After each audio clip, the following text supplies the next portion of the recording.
தீபக்கும் கணேஷும் painting ஆக்ஷனுக்கு வந்த இடத்தில் கணேஷின் நண்பர் ஆதிசேஷனை சந்தித்தார்கள். அப்போது கணேஷ் ஆதிசேஷனுக்கு தீபக்கை அறிமுகம் செய்து வைக்க அவர் தீபக்கை மேலும் கீழும் பார்த்து முறைத்தபடி நின்று கொண்டிருந்தார். அப்போது கணேஷ் அவரை பார்த்து சிரித்துக் கொண்டே, என்ன மிஸ்டர் ஆதி, இந்த ஏலத்துக்கு நாங்க 2 பேர் வந்திருக்கோம், உங்க கூட யாரையும் பார்க்கலையே, ஏன் இன்னொரு பாஸ் வாங்குறதுக்கு காசு இல்லையா? அச்சோ, இத முன்னாடியே சொல்லியிருந்தா என்னோட மருமகன் உனக்கு இன்னொரு பாஸ ரெடி பண்ணி கொடுத்திருப்பான்ல, இப்படி தனியா வந்து கஷ்டப்பட வேண்டியதா இருந்திருக்காது என்று சொன்னார். அதை கேட்டு ஆதிசேஷன் திமிராக, கணேஷ் இப்போ என்ன பண்ண, என்ன கலாய்ச்சியா? உனக்கு ஒரு விஷயம் தெரியுமா, எனக்கு இந்த மாதிரியான பெரிய பெரிய ஏலத்துல கலந்துக்கிறதெல்லாம் ரொம்ப சகஜம். ஆனா உனக்கு அப்படி இல்ல, இப்படி எங்கேயாவது யார்கிட்டயாவது பிச்சை எடுத்து பாஸ் வாங்கினாதான் உண்டு. ஆமா, இப்ப உன்கிட்ட நார்மல் பாஸ் தானே இருக்கு, என்கிட்ட விஐபி பாஸ் இருக்கு, என்னோட இடத்துல உன்னால வந்து உட்கார முடியுமா என்று கிண்டலாக கேட்டார். அந்த வார்த்தையை கேட்டு கணேஷ், தீபக் இருவருமே டென்ஷன் ஆகிவிட்டார்கள். ஆனால் அவருடன் சண்டை போட்டு அந்த அழகான சூழ்நிலையை கெடுத்துக்கொள்ள அவர்கள் விரும்பவில்லை.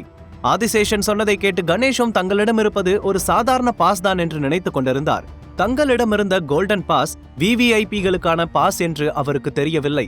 உடனே அவர் ஆதிசேஷனை பார்த்து, மிஸ்டர் ஆதி, நான் இங்க ஏலத்தை பார்க்க தான் வந்திருக்கேன், அதை எங்க உட்காந்து பார்த்தா என்ன, எனக்கு இந்த சாதாரண பாஸே போதும் என்று சொன்னவர் திரும்பி தீபக்கை பார்த்து, தீபக், நாம போய் நம்மளோட இடத்துல உட்காரலாம் என்று சொல்லி ஆதிசேஷனை கண்டு கொள்ளாமல் திரும்பி சென்றார்.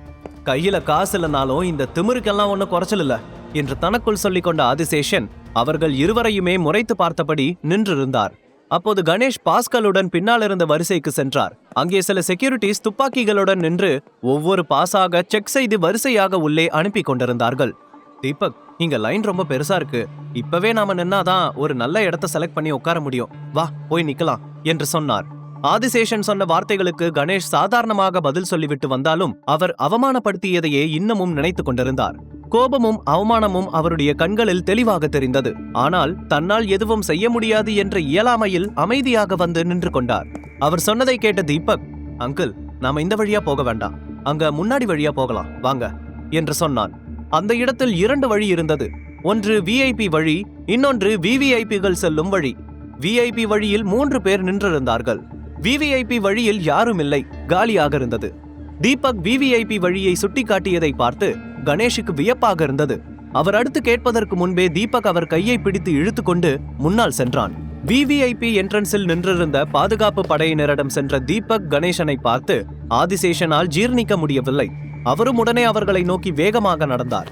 அப்போது கணேஷ் பாஸ்களை காட்ட அங்கே வந்த ஆதிசேஷன் கோபத்துடன் அவர்கள் இருவரையும் பின்னால் தள்ளிவிட்டு அங்கே நின்றிருந்த செக்யூரிட்டியை பார்த்து, யார் எதை கொடுத்தாலும் செக் பண்ணாம உள்ள விட்டுருவீங்களா, முதல்ல என்ன உள்ள அனுப்புங்க என்று சொல்லி தன்னுடைய பாஸை நீட்டினார். உடனே கோபத்துடன் அவரை முறைத்து பார்த்த அந்த செக்யூரிட்டி ஆதிசேஷனின் பாஸை பார்த்துவிட்டு, சார், உங்களால இந்த வழியா போக முடியாது, இதுக்கு பின்னாடி இருக்கிற வழியில போங்க என்று சொல்லி அந்த பாஸை திருப்பி கொடுத்தார். ஏன் ஏன் ஏன் போக முடியாது, அவங்க 2 பேரை மட்டும் உள்ள அனுப்ப பார்த்த, நீ என்ன அவங்களோட சொந்தக்காரனா இல்ல ஃப்ரெண்டா, இப்படி நீ செய்யறேன்னு உன்னோட மேனேஜ்மெண்ட்ல ஒரு கம்ப்ளைண்ட் கொடுக்கட்டுமா என்று கோபமாக கேட்டார் ஆதிசேஷன். சார், உங்களோடது விஐபி பாஸ், நீங்க இதுக்குள்ள வர முடியாது, பின்னாடி தான் போகணும், இது விவிஐபிகளுக்கான இடம், அவங்க 2 பேரும் விவிஐபி பாஸ் வச்சிருக்காங்க என்று சொன்னான். அதை கேட்டு ஆதிசேஷனுக்கு பயங்கர அதிர்ச்சியாக இருந்தது. உடனே கணேஷ் பெருமிதத்தோடு திரும்பி தீபக்கை பார்த்தார். அப்போது அந்த செக்யூரிட்டி இருவரையும் பார்த்து, சார், சிரமத்துக்கு மன்னிக்கணும், நீங்க 2 பேரும் உள்ள போகலாம் என்று பணிவுடன் சொன்னார். அந்த காட்சியை பார்த்து ஆதிசேஷனுக்கு பயங்கர அவமானமாக இருந்தது. அவர் கண்களையே அவரால் நம்ப முடியவில்லை. கணேஷ் அவரை பார்த்து சிரித்துக் கொண்டே உள்ளே சென்றார். அதை பார்த்து கோபப்பட்ட ஆதி, இவங்களுக்கு எப்படி இந்த விவிஐபி பாஸ் கிடைச்சது, கண்டிப்பா இவங்களால இதை விலை கொடுத்து வாங்கி இருக்க முடியாது, இதுக்கு பின்னாடி கண்டிப்பா ஏதோ ஒரு விஷயம் இருக்கு, என்னன்னு கண்டுபிடிக்கிறேன் என்று தனக்குள் சொல்லிக் கொண்டார். இன்னொரு புறம் தான் விவிஐபிகள் இருக்கும் இடத்திற்கு வந்ததை கணேஷால் நம்பவே முடியவில்லை. அதே சமயத்தில் ஆதிசேஷனின் முகத்தில் இருந்த கோபத்தையும் ஏமாற்றத்தையும் பார்த்த கணேஷ், தீபக், நிஜமா இது விவிஐபி டிக்கெட்டா இருக்கும்னு நான் நினைச்சு கூட பார்க்கல, நீ உண்மையிலேயே என்ன ரொம்ப பெருமைப்பட வச்சுட்ட, என் பொண்ணை உனக்கு கல்யாணம் பண்ணி கொடுத்ததுக்கு நான் ரொம்பவே சந்தோஷப்படுறேன் என்று வாய் நிறைய பாராட்டினார். கணேஷின் வாயிலிருந்து முதல் முறையாக இப்படி ஒரு பாராட்டை பெறும்போது உண்மையிலேயே தீபக்கிற்கு மனது நிறைவாக இருந்தது. தீபக் அவரை பார்த்து, மாமா, உங்களுக்காக நான் இன்னும் பல ஐட்டம் வச்சிருக்கேன், இதுக்கே நீங்க அசந்து போயிட்டீங்க என்று சிரித்தான். அடுத்த கணமே இருவரும் ஏலத்தில் வைக்கப்பட்டிருந்த ஓவியங்களை பார்க்க தொடங்கினார்கள். விவிஐபி பாஸ் வைத்திருக்கும் நபர்களுக்கு ஓவியங்களை தொட்டு பார்க்கும் உரிமை உண்டு. அதனால் கணேஷ் எல்லா ஓவியங்களையும் அருகில் சென்று தொட்டு பார்த்து அதன் தரத்தையும் அழகையும் வியந்து பார்த்து கொண்டிருந்தார். இன்னொரு புறம் நவீனும் பிரியாவும் உள்ளே வந்து சாதாரண பாஸ்கள் வைத்திருப்பவர்களின் இடத்தை சுற்றிலும் தேடி பார்த்தார்கள். ஆனால் எங்கேயும் தீபக்கை பார்க்க முடியவில்லை. பிரியா, நீ வேற யாரையோ பார்த்துட்டு தீபக்னு நினைச்சிட்டு இருக்க. அவன் இந்த இடத்துக்கெல்லாம் கனவுல கூட வர முடியாது. நீயே நல்லா யோசிச்சு பாரு. அவனோட செலவுக்கே அவன் பொண்டாட்டி கிட்ட காசு வாங்கிட்டு இருக்கிறவன் அவன் எப்படி இவ்வளவு விலை கொடுத்து பாஸ் வாங்கியிருப்பான் என்று நவீன் நக்கலாக கேட்டான். அவன் சொன்னதை கேட்டு பிரியாவுக்கே தான் பார்த்தது தீபக் தானா இல்லை அவனை போல இருக்கும் வேறு யாராவதா என்ற சந்தேகம் வந்தது. அந்த சமயத்தில் சித்தார்த்தின் தம்பி சரவணனும் அங்கே வர நவீன் அவனை பிரியாவுக்கு இன்ட்ரோ கொடுத்தான். நவீனும் சரவணனும் நல்ல நண்பர்கள். சிறுவயதிலிருந்தே ஒன்றாக படித்து வளர்ந்தவர்கள். அவர்கள் நல்ல நண்பர்களாக இருப்பதற்கு காரணம் சரவணனும் நவீனின் கேரக்டரை போலவேதான் இருந்தான். அப்போது 3 பேரும் சிரித்து பேசிக்கொண்டே ஏலத்தில் வைக்கப்பட்டிருந்த ஓவியங்களை பார்த்து கொண்டிருந்தார்கள். அப்போது நவீன் பிரியாவை இம்ப்ரெஸ் செய்வதற்காக தொடர்ந்து ஏதாவது செய்து கொண்டே இருந்தான். ஆனால் பிரியா அவனை கண்டு கொள்ளாமல் ஓவியங்களையே பார்த்து கொண்டிருந்தாள். பிரியா, உனக்கு எந்த மாதிரியான ஆர்ட் பிடிக்கும் என்று நவீன் கேட்க, எனக்கு என்று சொல்லிக்கொண்டே கேஷுவலாக திரும்ப பிரியா அங்கே விவிஐபிகளுக்கான இடத்தில் தீபக் நின்று கொண்டிருப்பதை பார்த்தாள். உடனே டக்குன நவீனிடம் கை காட்டி, நவீன், தீபக் வந்திருக்கான்னு நான் சொன்னல, நீதான் அதை நம்பல, அங்க பாரு என்று சொன்னாள். நவீன் திரும்பி பார்க்கும்போது அங்கே தீபக்கை காணவில்லை. அவன் அங்கிருந்த கூட்டத்திற்குள் சென்று மறைந்து போனான். உடனே நவீன் கொஞ்சம் கடுப்பான தோணியில், பிரியா, சும்மா சும்மா அவனோட பேரை சொல்லி இரிட்டேட் பண்ணாத, அவனால எப்படி இங்க வர முடியும் என்று கோபமாக கேட்டான். நவீன், நான் நிஜமாதான் சொல்றேன், தீபக் இங்கதான் இருக்கான், நீ பார்க்கும்போது அவன் கூட்டத்துக்குள்ள மறைஞ்சு போயிட்டான் என்று பிரியா சொன்னாள். சரி, அவன் எந்த பக்கமா போனா என்று நவீன் கேட்க, அந்த விவிஐபிஸ் நிக்கிற லாபி கிட்டதான் என்று பிரியா கையை நீட்டி காட்டினாள். அதை கேட்டதும் நவீன் சிரித்து கொண்டே, பிரியா, என்னாச்சு உனக்கு? அவன் இந்த ஏலத்துக்கு வந்திருக்கான்னு சொன்னதையே என்னால நம்ப முடியல. அதுலயும் விவிஐபி இருக்கிற இடத்துக்குள்ள இருக்கான்னு சொல்ற? நீ சொன்னதிலேயே பெஸ்டான காமெடி இதுவாதான் இருக்கும் என்று அவளை கலாய்ப்பதை போல சொல்லிக்கொண்டு சிரித்தான். நவீன் சொன்னதை கேட்டு சரவணனும் சத்தமாக சிரிக்க ஆரம்பித்தான். அப்போது பிரியா கோபமாக நவீனை முறைத்து பார்த்தாள். அவளுடைய கோபத்தை பார்த்ததும் நவீன் சிரிப்பதை நிறுத்திவிட்டு, பிரியா, நான் சொல்றேன்னு கோவப்படாத. சிட்டில சிவம் குரூப்ஸ் எவ்வளவு பெரிய கம்பெனின்னு உனக்கே தெரியும். நம்மளாலேயே விவிஐபி பாஸ அவ்வளவு சுலபமா வாங்க முடியல. நான் ரொம்ப போராடிதான் இந்த பாஸ வாங்கினேன். அப்படி இருக்கும்போது எதுவும் இல்லாத ஒருத்தனுக்கு எப்படி விவிஐபி பாஸ் கிடைக்கும் என்று கேட்டான். இதற்கு மேல் நவீனிடம் பேசி பிரயோஜனம் இல்லை என்று நினைத்த பிரியா அடுத்த முறை தீபக்கை நேரில் பார்க்கும்போது நவீனுக்கு காட்டி புரிய வைத்துக் கொள்ளலாம் என்று அமைதியாக இருந்து கொண்டாள். அதன் பிறகு 3 பேரும் ஏலத்திற்கு வந்த ஆட்களை சந்தித்து பேசுவதில் மும்மரமாகிவிட்டார்கள்.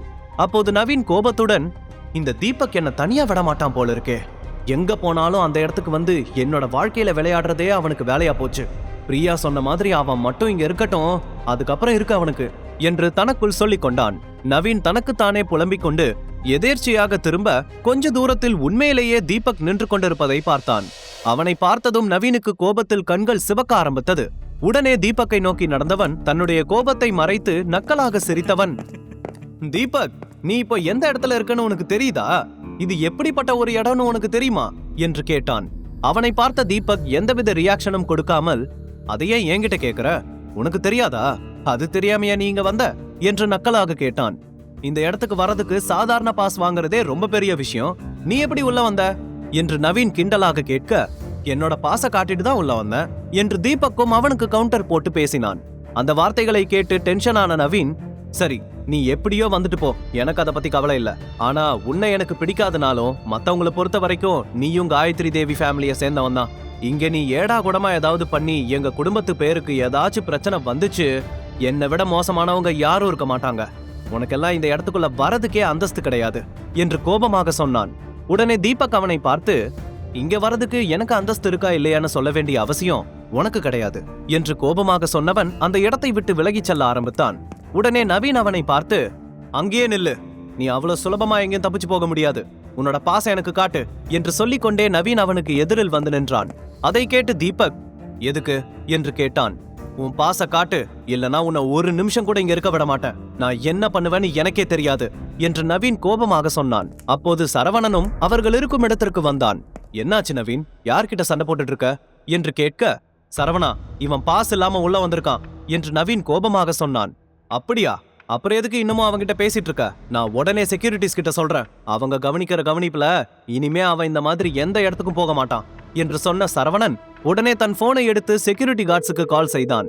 அவர்கள் இருவரும் பேசுவதை கேட்டு தீபக் எந்த பதிலும் சொல்லாமல் அமைதியாக நின்றிருந்தான். கண்டிப்பாக அவர்கள் ஏதோ பிரச்சனை செய்வார்கள் என்று அவனுக்கு தெரிந்தது. அப்போது ரெஸ்ட் ரூமுக்கு சென்றிருந்த பிரியா நவீன் தீபக்குடன் நிற்பதை பார்த்து, நான் தான் சொன்னேன்ல, இப்ப நீயே பாத்துட்டியா என்று தனக்குள் சொல்லியபடி அவர்கள் அருகில் வந்தாள். அதே சமயத்தில் செக்யூரிட்டி ஹெட் அங்கே வந்து சரவணனை பார்த்ததும், சார் நீங்களா, எப்படி இருக்கீங்க, என்ன விஷயம் சார் என்று சிரித்துக்கொண்டே கேட்டார். சரவணன் அவரை பார்த்து, இந்த இடத்துக்குள்ள நீங்க எல்லாரையும் கிளியரா செக் பண்ணி தானே உள்ள அனுப்புறீங்க என்று கோபமாக கேட்டான். ஆமா, எங்களோட செக்கிங்க தாண்டி யாராலையும் உள்ள வர முடியாது. ஏன் சார், என்னாச்சு என்று அந்த செக்யூரிட்டி ஹெட் கேட்க, இங்க ஒருத்தன் பாஸ் இல்லாம உள்ள சுத்திக்கிட்டு இருக்கான் என்று கோபமாக சொன்னான் சரவணன். அதை கேட்டதும் அதிர்ச்சியான செக்யூரிட்டி தீபக்கை பார்த்து, ஹலோ மிஸ்டர், உங்களோட பாஸ காட்டுங்க என்று கோபமாக கேட்டார். அவர் கோபமாக பேசுவதை கேட்டதும் சுற்றிலும் இருந்த எல்லோரும் தீபக்கை கவனிக்க ஆரம்பித்தார்கள். செக்யூரிட்டி பேசுவதை பார்க்கும் போதே அவர் சரவணனின் பக்கம்தான் நிற்கப் போகிறார் என்று தீபக்கிற்கு நன்றாகவே தெரிந்தது. சரவணனின் அப்பாவை அந்த செக்யூரிட்டிக்கு நன்றாகவே தெரியும். அதனால் தான் அவனிடம் மரியாதையுடன் நடந்து கொண்டார். நவீன், பிரியா இருவரும் தீபக் அவமானப்படுவதை பார்த்து கொண்டு நின்றார்கள். ஹலோ, உங்ககிட்ட தான் கேக்குறேன், பாஸ காட்டு என்று மீண்டும் அவர் கோபமாக கேட்க, மிஸ்டர், பாஸ் இல்லாம உங்க ஆளுங்க உள்ள விடுவாங்களா? அவங்க தான் பேசுறாங்கன்னா நீங்களும் கொஞ்சம் கூட மரியாதை இல்லாம ஒருமையில பேசிட்டு இருக்கீங்க. என்கிட்ட பாஸ் இருக்கு என்று சொன்னான் தீபக். அப்படியா? அப்படின்னா உங்களோட பாஸ காட்டுங்க சார். உங்களோட ட்ரெஸ்ஸ பார்த்தாலே தெரியுது நீங்க எவ்வளவு பெரிய மன்னர் பரம்பரையை சேர்ந்தவரா இருப்பீங்கன்னு என்று அந்த செக்யூரிட்டி லீடர் கிண்டலாக சொன்னார். உடனே நவீன் சிரித்து கொண்டே, ஹலோ பாஸ், அவர் மன்னர் பரம்பரை தான் உங்களுக்கும் தெரிஞ்சிருச்சா? உண்மையிலேயே அவர் மன்னர் பரம்பரை தான், ஆனா நல்ல சட்டை வாங்கறதுக்கு தான் காசு இல்ல, பாவம் என்று நக்கலாக சொன்னான். உடனே தீபக் கோபமாக அவனை பார்த்து, நவீன், நீ உன்னோட லிமிட்டை கிராஸ் பண்ற என்று கோபமாக சொன்னான். நவீனுக்கு தீபக் பதிலடி கொடுப்பானா? நவீனும் சரவணனும் அவர்கள் நாடகத்தில் ஜெயிப்பார்களா? இதையெல்லாம் தெரிந்து கொள்ள தொடர்ந்து கேளுங்கள் உங்கள் பாக்கெட் எஃப்எம்.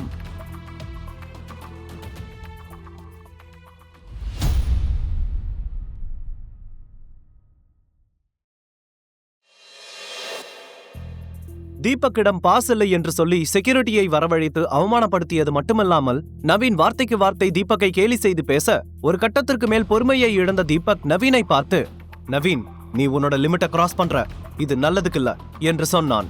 என்ன, நான் லிமிட்டை கிராஸ் பண்றேனா? நீ தான் உன்னோட லிமிட்டை மீறி இந்த இடத்துக்குள்ள நுழைஞ்சிருக்க. முதல்ல உன்னோட பாஸ காட்டு. முழு கதையையும் கேட்டு மகிழ பாக்கெட் எஃப்எம் ஏப்பை டவுன்லோட் செய்யுங்கள். லிங்க் டிஸ்கிரிப்ஷனில் கொடுக்கப்பட்டுள்ளது.